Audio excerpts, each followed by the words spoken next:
کہ جو دعا آپ اپنی سلیس زبان میں مانگیں گے اللہ تعالیٰ کے حضور میں وہ زیادہ درد بھی پیدا کرے گی، تڑپ بھی پیدا کرے گی، اور اس سے بڑھ کے ہمیں پتہ ہوگا کہ ہم مانگ کیا رہے ہیں. ہم مانگ کیا رہے ہیں. سب سے بڑی یہ ماشاء اللہ نے بڑی پیاری بات ایڈ کی اس میں. تو شیخ صاحب یہ تو واقعی میں آنکھیں کھولنے والی بات ہے کہ ہم بعض دفعہ جوش میں آ کے ایسے فضائل سن کے پڑھنا تو شروع کر لیتے ہیں لیکن نعوذ باللہ غلط پڑھ رہے ہوتے ہیں اور جو ہے مفاہیم اس کے چینج ہو جاتے ہیں، بجائے اس کے کہ ثواب ملے ہم گناہ گار ہو جاتے ہیں. اور ایک چھوٹی سی بات اس کے اندر میں اور بھی بتاتا چلوں آپ کو، حمد نہیں ہے، ہم تعریفوں میں آتا ہے، ہم جو ہے کمزوریوں میں آتا ہے. تو ہم کیا کہیں گے؟ تمام کمزوریاں اللہ تعالیٰ کے لیے ہیں، اللہ بڑا کمزور ہے، نعوذ باللہ من ذالک. السلام علیکم کہہ دیتے ہیں جی، السلام علیکم کہہ دیتے ہیں جی. یہ کیا چیز ہے؟ یہ تو بد دعا بن جائے گی. صفات الحروف کا ہمیں پتہ نہیں ہوگا، ان کے مقام کا مخارج کا پتہ نہیں ہوگا، تو میں نے کیسے کہہ دیا الحمدللہ. مخارج کے مقامات کو نہیں سمجھیں گے تو ہم پھر قرآن کو تو پھر غلط پڑھیں گے، پھر تو لہنے جلی کا ہی خطرہ رہے گا ہمیشہ. یہ جو سارا کا سارا جو علم ہے یہ تجوید کہلاتا ہے. وَإِذَا قُرِئَ الْقُرْآنُ فَاسْتَمِعُوا لَهُ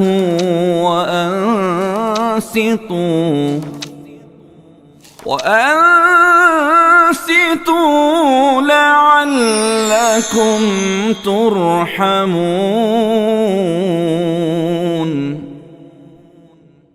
اس کو خوبصورتی سے پڑھنے کے لیے شیخ صاحب میرے خیال میں بڑا ضروری ہے کہ ہم پہلے سیکھ تو لیں کہ اس کو خوبصورتی سے پڑھنا کیسے ہے. تو شیخ کیسے خوبصورتی سے اس کو پڑھیں؟ جی ماشاءاللہ، آپ نے یہ بھی سوال بہت ہی پیارا کیا اور عین ضرورت کے مطابق کیا ماشاءاللہ، کہ اب صرف یہ بھی نہیں ہے کہ ہم قرآن پاک کے اس جمالیاتی حسن کی طرف دوڑے چلے جائیں، جی مینس کہ ہم اپنی آوازوں کو خوبصورت کرنا شروع کر دیں. نہیں، خوبصورتی سے پہلے بھی کچھ چیزیں ہیں جن کو ہمیں ملحوظ نظر رکھتے ہوئے پہلے ان کو سیکھنا ہوگا، جی ان کو سمجھنا ہوگا. ان کو جب ہم سمجھیں گے تو اس کے بعد ہمارے لیے قرآن پاک کا پڑھنا بھی اور اس کے بعد خوبصورتی میں تلاوت کرنا بھی آسان ہو جائے گا. جی شیخ پلیز. کیونکہ پہلے جو ہے وہ پڑھنا ہے، بالکل. اور پڑھنے میں سب سے پہلے کیا چیز آتی ہے؟ تجوید. تجوید تجوید قرآن. کیونکہ جب تک ہمارے مخارج ٹھیک نہیں ہوں گے، ہماری پروننسیشن ٹھیک نہیں ہوگی، ہم ان الفاظ کو انہی آوازوں کے مطابق، مخارج کے مطابق، جس طرح کے وہ اترے ہیں عربی کے لفظ، جس طرح کے وہ لکھے ہوئے ہیں اس کے مطابق نہیں پڑھیں گے تو ہم تو پھر اس کا حق ادا نہیں کر سکیں گے. حق ادا نہیں کر سکیں گے، ہم تو غلط ہو گئے. پھر اس میں الٹا، بجائے اس کے کہ ہمیں ثواب ملے، الٹا ہمیں گناہ ملنا شروع ہو جائے گا. اس میں لہن جلی، لہن خفی کا جو ہے خطرہ بہت بڑھ جاتا ہے. اور جب لہن جلی جو ہے اگر وہ بار بار وارد ہو جائے تو کفر تک پہنچا دیتی ہے بندے کو. تو شیخ صاحب یہ تو واقعی میں آنکھیں کھولنے والی بات ہے کہ ہم بعض دفعہ جوش میں آ کے ایسے فضائل سن کے پڑھنا تو شروع کر لیتے ہیں لیکن نعوذ باللہ غلط پڑھ رہے ہوتے ہیں. اور چھوٹی چھوٹی غلطیاں جو ہیں وہ ہمارے نظر میں سے چھوٹی ہوں لیکن وہ ہم بہت بڑا گناہ کر رہے ہوتے ہیں، کیونکہ ایک چھوٹا موٹا الفاظ کا باریک اور موٹا کرنے سے الفاظ کے معنی تبدیل ہو جاتے ہیں. کہ لہن جلی اور لہن خفی، چلو خفی تھوڑی غلطی ہے لیکن وہ بھی بار بار نہیں دہرائی جانی چاہیے. یہ نہیں کہ اس کو بندہ اللہ تعالیٰ معاف فرمائے بالکل ہلکا سمجھ کے خاطر میں نہ لاتے وہ بار بار غلطی کرتے رہے. نہیں، اس کو بھی ٹھیک کرو، بالکل اس کو بھی کریکشن کریں، اس کی بھی ضروری ہے. اور جب لہن جلی وہ تو میں کہتا ہوں ہونی ہی چاہیے. بالکل بالکل شیخ. تو یہ ٹاپک اب شروع ہو ہی گیا ہے، تو تجوید کی تعریف پہلے بیان فرما دیں، پھر اس کی اقسام اور باقی ڈیٹیلز کی طرف چلتے ہیں. تجوید کی تعریف کیا ہے؟ عزیزم لقمان صاحب، تجوید کا مطلب قرآن پاک کو اس کے مخارج، اس کے ساتھ ساتھ صفات اور تلفظ کے ساتھ پڑھنا، یہ تجوید کہلاتی ہے. یہ پورا ایک علم ہے، یعنی وہ تجوید الحروف و معرفت الوقوف، کہ حروف میں ان کے مخارج کی جگہ سے ان کی ادائیگی کا نام تجوید ہے. اور اس کے اندر جو معرفہ سے مراد ہے وہ حروف کی پہچان ہے، کہ آپ اس کو پہچان تو کریں کہ ہر لفظ کی صفات الحروف جسے ہم کہتے ہیں اپنی ایک شکل ہے، پھر ان کی اپنی ایک آواز ہے. مینس کے نہایت مختصراً کہ تجوید اس علم کا نام ہے اور اس پڑھنے یا اس تلاوت کا نام ہے وہ تلاوت کہ جس طرح رسول اللہ صلی اللہ علیہ وسلم نے تلاوت قرآن پاک فرمائی. یہ تجوید کہلاتی ہے کہ ہم اس طرح قرآن پڑھیں جس طرح رسول اللہ صلی اللہ علیہ وسلم نے قرآن پاک کو پڑھنے کا حق ادا کیا. یہ تجوید کہلاتی ہے. وہ تجوید الحروف و معرفت الوقوف یا و معرفت الحروف. اچھا، یعنی تجوید جو ہے ایک صفات الحروف، دوسرا مخارج الحروف. ٹھیک ہے.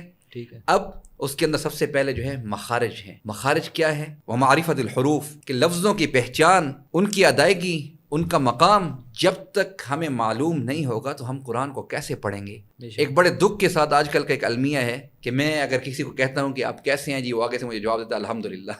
تو یہ دیکھ لیں اچھا نہ اس کو جو ہے کوئی اللہ تعالیٰ معاف فرمائے میں وہ لفظ نہیں بولتا کہ میں ایک نہ استہزاء کر رہا ہوں نہ میں طنز کر رہا ہوں، لیکن میں بڑے دکھی دل کے ساتھ یہ چیز بتا رہا ہوں آپ کو. اب اصل لفظ کیا تھا؟ اب یہ چیز ہے وہ معرفت الحروف، صفات الحروف کا ہمیں پتہ نہیں ہوگا، ان کے مقام کا مخارج کا پتہ نہیں ہوگا، تو میں نے کیسے کہہ دیا الحمدللہ، حالانکہ یہ الحمدللہ ہے، حمد نہیں ہے. حمد تعریفوں میں آتا ہے، حمد جو ہے کمزوریوں میں آتا ہے. تو ہم کیا کہیں گے؟ تمام کمزوریاں اللہ تعالیٰ کے لیے ہیں، اللہ بڑا کمزور، نعوذ باللہ من ذالک. ہا کی ادائیگی ہم گلے سے کریں گے، ہا کی ادائیگی ہم سینے سے کریں گے جی. اب صاد ہے، اس کے برعکس جو ہے سین ہے، قاف ہے، اس کے بالکل جو متضاد الفاظ جیسے ملتا جلتا الفاظ جو ہے وہ قاف ہے.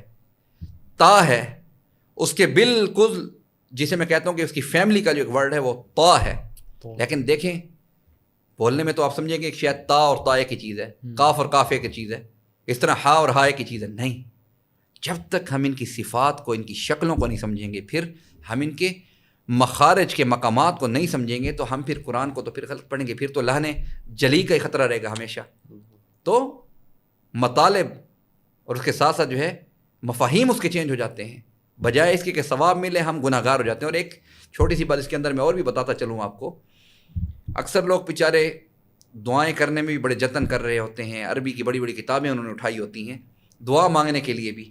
اچھی بات ہے ماشاءاللہ، دعا مانگے جو قرآنی دعائیں ہیں، جیسے 40 ربنا بھی ماشاءاللہ ہمارے ریکارڈ بھی میں کر چکا ہوں کئی دفعہ اس میں. تو یہ بھی بڑی پیاری پیاری دعائیں ہیں اللہ تعالیٰ کی طرف سے قرآن پاک میں جو وارد ہوئی ہیں، بندوں کی التجا، لا الہ الا انت سبحانک، انبیاء کی دعائیں، یہ بھی اچھا ہے. لیکن میں کہتا ہوں کہ اگر مخارج کمزور ہیں تو پھر بندہ اپنی سلیس زبان میں دعا مانگے، وہ سب سے بہتر ہے. کہ جو دعا آپ اپنی سلیس زبان میں مانگیں گے اللہ تعالیٰ کے حضور میں، وہ زیادہ درد بھی پیدا کرے گی، تڑپ بھی پیدا کرے گی، اور اس سے بڑھ کے ہمیں پتہ ہوگا کہ ہم مانگ کیا رہے ہیں. سب سے بڑی یہ ماشاءاللہ نے بڑی پیاری بات ایڈ کی اس میں کہ ہمیں پتہ بھی ہوگا مانگ کیا رہے ہیں. اور اگر مانگنی بھی ہیں تو پھر مخارج کے ساتھ مانگو جی. آپ میری بات سمجھ گئے ہوں گے کہ میں کہنا کیا چاہ رہا ہوں. اس میں یہ چیز کلیئر کر لیتے ہیں کہ تلاوت سے بے شک نہ مانگو، مطلب اس کو جو ترنم کے ساتھ پڑھ کے نہیں، لیکن عام الفاظ میں ہی مانگو، لیکن الفاظ کی ادائیگی تو الفاظ کا تو پتہ ہونا. دیکھیں جیسے الحمدللہ، میں نے شروع میں آپ کو ایک بات بتا دی، الحمدللہ تو ہم آپ کو ترنم میں تو نہیں کہتے، کسی کو تلاوت کے انداز میں تو نہیں کہتے، لیکن الفاظ کی ادائیگی تم کر. جیسے السلام علیکم ہم کہتے ہیں جی، تم پر سلامتی ہو، اور یہ بات السلام علیکم کہہ دیتے ہیں جی، السلام علیکم کہہ دیتے ہیں جی، یہ کیا چیز ہے؟ یہ تو بددعا بن جائے گی. میرا ٹاپک یہ نہیں ہے کہ میں اب اس کو ذرا کھول کھول کے بتاؤں. تو جب تک ہمیں اس کی پروننسیشن کا پتہ نہیں ہوگا، ادائیگی کا پتہ نہیں ہوگا، تو پھر تو ہم ایسے ہی الفاظ میں غلطیاں کرتے رہیں گے. تو یہ جو سارا کا سارا جو علم ہے یہ تجوید کہلاتا ہے. جزاک اللہ خیر شیخ، ماشاءاللہ بڑے جامع انداز میں آپ نے مختصراً بتا دیا کہ تجوید کیا ہے اور کس چیز کا ہمیں خیال رکھنا چاہیے. تو شیخ صاحب مختصراً یہ بتا دیجیے کہ تجوید کے اندر سب سے اہم چیز کیا ہے، وہ اگر آپ مختصراً بیان کر دیں تاکہ قارئین کے لیے نا آسانی ہو جائے. ماشاءاللہ آپ نے یہ بھی ایک بڑا اچھا سوال کیا ہے کہ تجوید کے اندر جو سب سے اہم رول پلے کر رہی ہے وہ کیا چیز ہے. تو میں نہایت مختصراً آپ کو جواب دیتا ہوں کہ تجوید کے اندر جو سب سے اہم رول پلے کرنے والی جو چیز ہے وہ ہے حروف کے مخارج، اور پھر اس کے ساتھ ساتھ صفات کی درست ادائیگی کا کرنا. یہ تجوید کے اندر سب سے اہم رول پلے کرتے ہیں، مخارج اور صفات کا درست ادائیگی کے ساتھ ادا کرنا. اور اسی مخارج کے اندر، اسی ادائیگیوں کے اندر اگر مخرج کا یا اس کے ساتھ ساتھ اگر صفات بدل جائے تو وہ کیا ہوتا ہے، ڈائریکٹ جو ہے وہ معنی کے اوپر اثر انداز ہوتی ہے. مینس کہ معنی بدل جاتا ہے ڈائریکٹ. لہن جلی، لہن خفی، دونوں کا خطرہ بہت زیادہ تلاوت کے اندر پڑ جاتا ہے. تو لہٰذا مخارج اور صفات دونوں بڑا اہم رول پلے کر رہے ہیں تجوید کے اندر. یہ بیسکس ہیں، دیز آر بیسکس. اب اتنا پھر وہی بات آتی ہے کہ میرا دل یعنی بڑا دکھی ہو جاتا ہے کہ وقت تو نہیں کہ میں آپ کو کھول کے بتاتا. تو یہ بیسکس ہیں، ان کا سب سے پہلے خیال کریں.